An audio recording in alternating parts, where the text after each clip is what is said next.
Hi, I'm Ashley. You wouldn't believe the drama I'm about to share about my nightmare sister-in-law. But to understand why her betrayal cut so deep, you need to know how it all began. When I first met Rachel at Mike's family dinner 7 years ago, she seemed perfect. Beautiful, charming, and welcoming. She hugged me tight and declared we'd be instant sisters.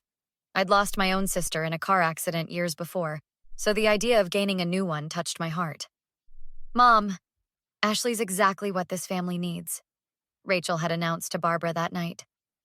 Someone to balance out all my crazy energy. For the first few years, we were close. Shopping trips, spa days, weekly coffee dates. She was my maid of honor, crying genuine tears during her toast about finally having the sister she always wanted. Looking back, I should have noticed how she slowly began copying everything about my life. My haircut, my job choices, even my kitchen renovation plans. But I was too busy being grateful for her friendship. Then came our struggle to conceive. 3 years of negative pregnancy tests, hormone shots, and enough tears to fill a swimming pool. Rachel was supportive at first, bringing me comfort food after failed IVF attempts and sending encouraging texts. Until finally, miraculously, it worked. I was pregnant. The doctor says everything looks perfect.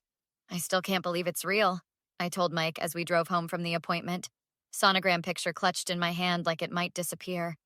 "You deserve this, Ash. We both do." He reached over and squeezed my hand, eyes still on the road, but with that smile that made me fall in love with him 7 years ago. That's when my phone buzzed. It was Rachel, with her usual perfect timing. "OMG, I just found out I'm pregnant too. We're due 2 months apart. Our babies will be besties." I showed Mike the message. "Your sister's pregnant." "Seriously? That was fast. They just started trying what, 2 months ago? That was Rachel for you. Everything came easy. Pretty, popular, and now pregnant on her first try while we'd been through hell and back." Rachel showed up that weekend, touching her flat stomach like she was already showing. Her husband, Kevin, mostly stared at his phone while she gushed about how excited their parents were about having 2 grandkids so close together. "Speaking of baby stuff," Rachel said, eyeing the corner of our living room where I'd stacked the boxes my mom had given me before she passed last year. "What's all that?"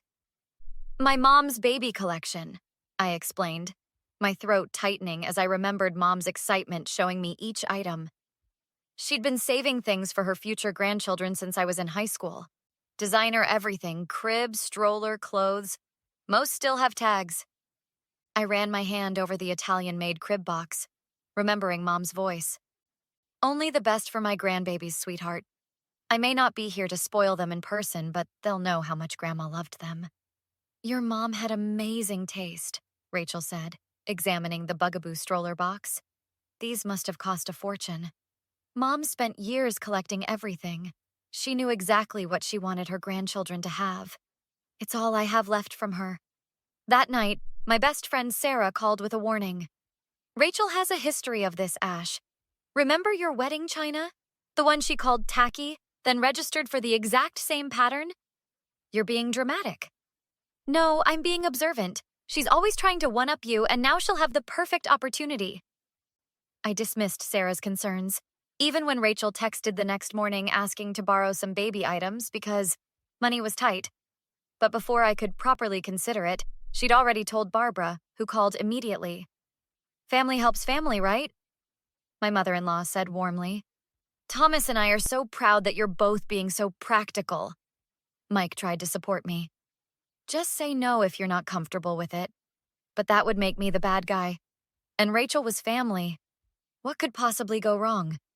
I reluctantly agreed to loan the stroller and some newborn clothes, each item carefully photographed before handover. 3 weeks passed with no return. My texts were met with excuses. Rachel was busy, Kevin had the car, they'd bring everything next weekend. Then came the Sunday dinner at Barbara and Thomas's house, where Rachel dropped her bomb. Some of the items we were given turned out to be damaged, she said carefully, not meeting my eyes. The stroller had a broken wheel, and some of the clothes had stains. "That's ridiculous. Everything was in perfect condition." I could feel my heart pounding. "I have photos from the day you took them." Barbara placed her hand on mine. Ashley, honey, there's no need to get defensive. Things happen. Mike tried to change the subject, but I couldn't let it go. My mother personally selected every item. She kept all the original packaging. Maybe we should discuss this later, Thomas suggested, but Rachel wasn't finished. I just feel terrible about the whole thing, she sniffled. I've already ordered replacements, top of the line, just like Ashley's mom would have wanted. That night, Sarah called with news that made my blood run cold. You won't believe what I just saw on Facebook Marketplace. Your Bugaboo stroller, listed by someone named Rachke, asking $800. My hands shook as Sarah sent screenshots. Not just the stroller, but the designer clothes, handmade blanket, even the Italian crib. Rachel was selling everything my mother had left me. Look at the posting dates, Sarah pointed out. She listed these items the same day she borrowed them. This was her plan all along. When Mike saw the evidence, his face fell. I don't understand. Why would she do this? Because she's always been jealous, always wanted what I have. But this time, she's gone too far. Sarah and I spent the next week gathering evidence, dated photos of my mom giving me each item, original purchase receipts, gift cards in her handwriting, even the special journal where Mom had recorded every purchase, noting which grandchild might use each item first. Then Mike texted that Barbara was planning a surprise baby shower for Rachel that weekend. The timing couldn't have been more perfect. I spoke with several neighborhood moms who confirmed Rachel had been showing off my things, claiming they were expensive gifts from her husband or family heirlooms from her mother-in-law. She'd even hosted a coffee klatch to display her purchases. Saturday arrived. Mike was torn about confronting his sister. This is going to destroy our family. She's already doing that, I reminded him.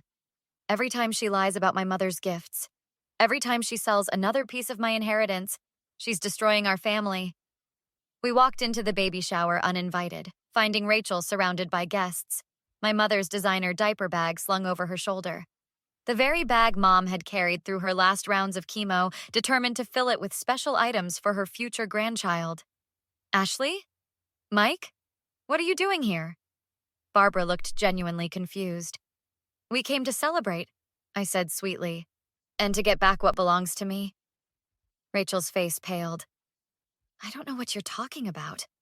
I pointed to the diaper bag. That's my bag. The one my mother gave me before she died. The one you're currently trying to sell online for $450. Gasps rippled through the room as I spread out my evidence. Receipts, photos, screenshots of her online listings. Thomas picked up one of the screenshots, his hands shaking. This isn't the first time, is it, Rachel? Last year, family jewelry went missing from my study. You blamed the cleaning lady. Kevin stood up, looking mortified. I found those pieces in her drawer. She said they were replicas you gave her. The revelation snowballed. Kevin discovered Rachel had forged his signature on a second mortgage. Thomas found credit card statements showing years of selling family items. Party guests realized their missing designer purses had been sold through Rachel's accounts. I have a problem, okay? Rachel sobbed, mascara streaking down her face. I need help, not judgment. What you need is consequences, I said firmly. I want everything back by tomorrow. Anything already sold, you'll reimburse me for full retail value.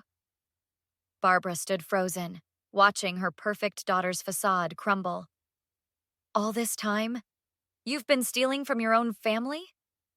2 weeks later, Kevin filed for divorce, having discovered hidden bank accounts, storage units full of stolen items, and money taken from his parents' retirement fund.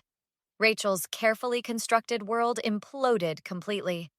Barbara and Thomas came to apologize, bringing a silver rattle for the baby. I should have believed you, Barbara whispered. I never wanted to see. Despite the gesture, trust remained damaged. Every call from Barbara felt like she was checking if I'd changed my mind about being family. 3 months later, I gave birth to Emma Rose. The hospital room filled with flowers and visitors, everyone except Rachel. She tried calling a week later.